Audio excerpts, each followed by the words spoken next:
Esam piesardzīgi sargājam viens otru, pieskatām seniorus, sargājam savus bērnus, maidzīniekus, lai tiešām šajā karstumā visiem būtu vislabākajā kārtībā. Bet, ja tas karstums mīlestība un veselība. Par vēsturisku lielāko Latvijas kārs, salīdzinoši nedaudz. Tomēr veicīgs laiks saglabājas, vai tāda būs visa šī nedēļa? To uzzināsim no kolēģa Toma Briča, kurš pat labam mums ir līdzās. Labrīt! Labrīt! Sāksim varbūt par šo karstumu citur Eiropā, ko sauc par vēsturisku. Pasāsti, kas to ir padarījis par tik vēsturisku? Jā, tie rekordi. Parasti jau, ja karstuma viļņi uznāk vasarā, tad īpaši Rietuma Eiropā tur tāpat tas karstums ir tik liels, ka katru vasaru cilvēkiem ir grūti, bet šoreiz Francijā pirmkārt 2 nedēļas vairāk nekā 30 un ap 40 grādiem, savukārt pēdējās dienās, kad karstums panāca vairāk uz mūsu pusi, Vācijā, Dānijā, Čehijā, Polijā, kur vēl aizmirst pieminēt, gaisa temperatūra sasniedz jebkādu augstāko atzīmi. Tātad, tik karsts vienkārši nav bijis. Un Čehijā tas ir 41,9 grādi, Polijas rietumos vakar 40,5 grādi. Tā ir tik augsta gaisa temperatūra, kā šajā Eiropas daļā vienkārši nekad nav bijusi un nav raksturīga šim reģionam. Latvija bija no tām valstīm, kas ir vis tālāk uz ziemeļiem šajā karstajā gaisa masā. Tādēļ, protams, ka mūs šis karstums ir skāris būtiski mazāk, bet vēl karstuma vilnis nav pavisam cauri. Arī šodien Polijā visticamāk arī otro dienu pēc kārtas tiks uzstādīts jauns nacionālais karstuma rekords, arī tālāk Baltkrievija, Ukraina.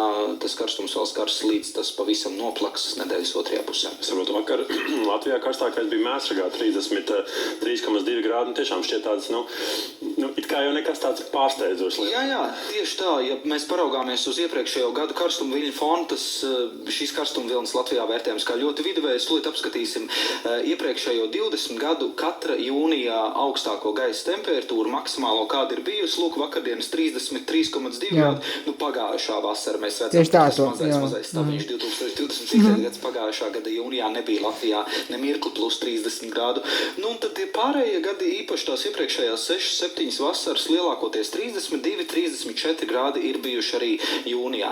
Ja mēs raugāmies uz visa gada maksimālo gaisa temperatūru, kas būs redzama nākamajā grafikā, tad tur mēs esam absolūti tādā viduvējā vērtībā. Arī tie 32-34 grādi katru vasaru vismaz uz dienu uznāk, un 2014. gads ar mūsu nacionālo karstuma rekordu ir nepārspēts 37,8 grādi Ventspilī.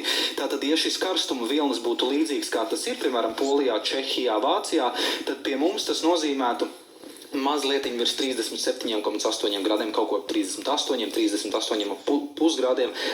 Tik tālu mēs neiesim, jo šodien laiks būs par grādu vēsāks nekā vakar. Protams, tas mitrums gaisā saglabājas ļoti augsts, un tas padara šo karstumu grūtāk panesamu, jo līdz ko gaiss ir mitrs, iztvaikošana notiek lēnāk, un cilvēka dabiskā dzesēšanas sistēma uz to darbojas, ka mēs svīstam, sviedri iztvaiko, un siltums no mums aiziet projām. Ja gaiss ir mitrs, tad šis process notiek lēni, mēs varam svīst, bet vēsāks mums nekļūst. Tāpēc kondicionētas telpas ir labas ne tikai tāpēc, ka tās ir vēsākas, bet jau nosaukums kondicionieris no gaisa tiek izkondicionēts mitrums ārā, un šīs telpas bieži vien kaut vai lielveikalā ieejot, tur varbūt ir tikai par 2, 3, 4 grādiem vēsāks, bet ir daudz sausāks gaiss, mēs ieejam, un mūsu dabiskā dzesēšanas sistēma uzreiz sāk darboties, un mums šie tikai ir ļoti patīkami.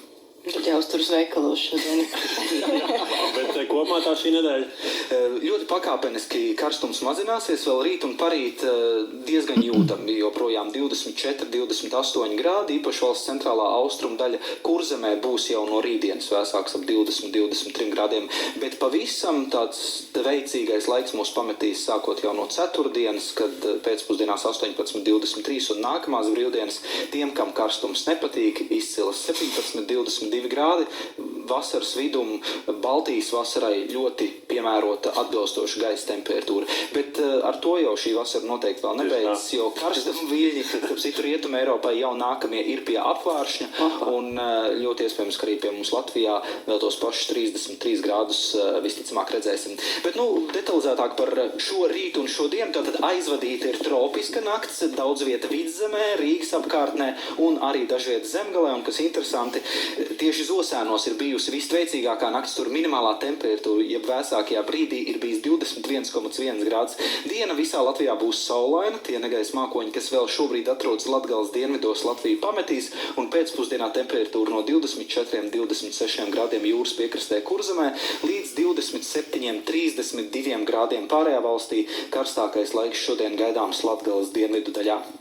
Rīgā lietus nav gaidāms, diena būs saulaina, joprojām augsts gaisa mitrums, tādēļ sutīgi, tveicīgi un gaisa temperatūra līdz 28–29 grādiem. Un tātad vēl turpmākās 2 dienas daudziet Latvijā būs ar tveicīgu laiku, gaisa temperatūra 24–29 grādi, rītdiena bez lietus, bet trešdien Kurzemē uz vakarpus arī pārējā valstī gaidāms lietus, un trešdien, kā redzams, Kurzemes pusē jau jūtami vēsāks pēcpusdienā, tur tikai ap 16–21 grādu, kamēr pārējā Latvijā vēl suta būs jūtama, bet nedēļas otrajā pusē visā Latvijā būs vēsāks.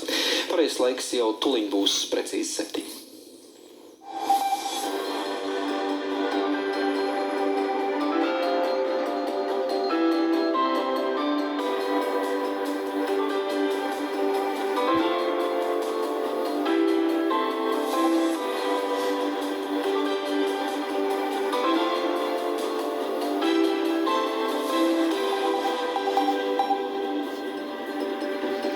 Labrīt. Pirmdienā. Jā, tūlīt jau 7 precīzi šajā 29. jūnija rītā, bet mūs arī vairāk tematīs šajā pusstundā. Jau drīzumā sarunā ar CERTLV vadītāju Baibu Kaškinu vērtēsim secinājumus pēc kiberuzbrukuma Latvijas valsts mežiem.